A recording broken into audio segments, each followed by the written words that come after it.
can just, do we need a motion at all then, or do we? I would recommend having a motion to approve the conditions precedent to closing. Okay. Laura, does that sound acceptable? I will second. Okay, we have a motion and a second. Are there any questions or further discussion? Madam Mayor, I have a question. Go ahead, Karen. Badger, what is the downside for your going forward if the agreement were amended for another month or two? How does that impact you in terms of getting things in order? Time-wise, I'm not so sure it has a profound impact, but I think that my biggest fear is that that wouldn't sit well with my investors. If you let us move forward, use the building, we have a building now, and move this forward, everybody's mind's at ease. So from your discussion with them, they want to see a deed in your hand. Ideally, yes, we would like possession of the blighted building so we can knock it down and continue to move forward. I would like to allay any of their fears or concerns. They want to know that the city is on board. Well, I think there's been a lot of demonstration of how we have been on board and want to be on board and will be on board. My question was just what was the impact? Thank you. Yeah. You're welcome. Thank you, Karen. Anyone else with questions? Do we need to formally invite either the attorney or? We have a memo from Scott. Scott, do you have anything to add to that? I don't have any, so I don't have any concerns.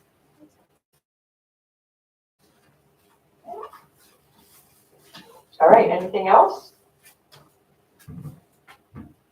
If not, all in favor of the motion? Aye. Opposed? Motion carries. Excellent. Carry on. Thank you so much, Very much. Andrew. Thanks a lot. And thanks for your time too, Matt. All right. Excellent. Our next item then, moving on, is discussion and action on terrace type selection for Mayfield Street project and possible reconsideration of Mayfield Street light locations. This is tab 3 in your packet. There is information there in addition to a summary. And so there are some various areas where there's a little grassy area between the curb and the sidewalk. It's supposed to be grass, but it's very difficult to maintain as nice time that it really looks scrubby, not great. So the question is, do we want to clean that up and make it consistent with those areas that are already have a paved terrace? But of course, with that there would be a cost. So Scott, do you want to say anything or add anything? If you would like, we can look at which ones currently are concrete, and I think you'll see that right now it is a mix. It's a little bit of a hodgepodge and Sure. I'd like If to you see could that. pull up that map, that would be great. okay, I gotta stand by here. I gotta exercise my technical skills again. Sure. Oops. And in the meanwhile, everyone hopefully has had a chance to look at that spreadsheet. And does anyone have questions while we're waiting to look at that? Or do we need, I mean, technically we're supposed to have a motion, I guess, before we have discussion. But I guess, I think it's okay to ask a question if you have any as we're heading into this. I guess for me, one of the things that I like to think about when you have grass, is that's non-permeable space, right? And Correct. so, You know, I know we have our gutter and I mean, I know we have our sewer system, I know we have runoff and stuff, but even weeds, they do help.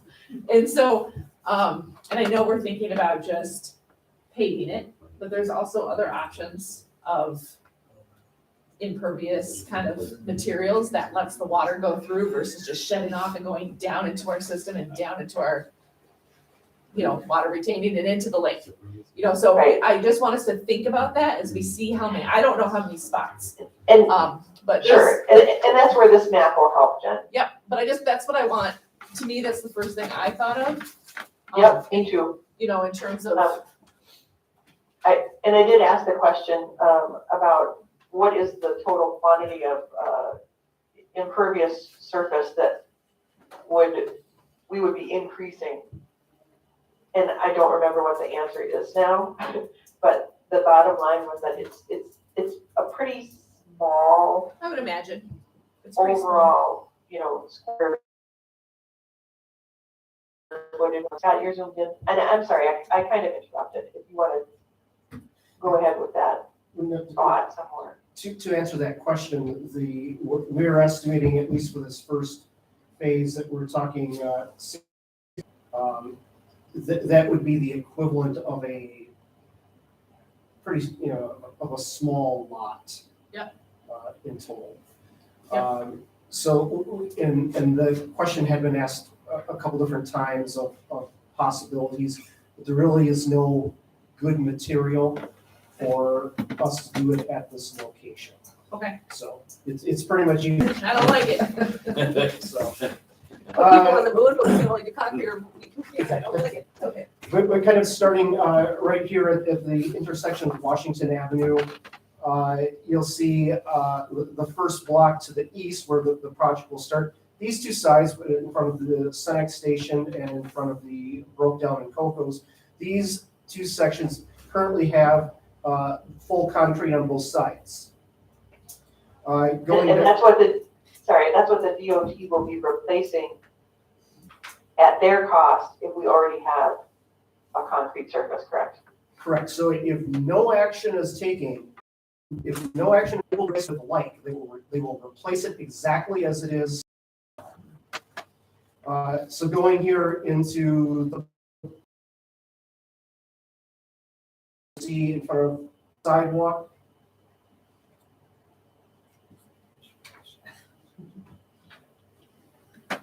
Going down, then we go to the next block, and then it switches. So on this side, we have a few residential houses, and we have the Wiki Candles terrace. Next block, both sides. So we're in front of the City Public Works Garage and North Coast Coffee.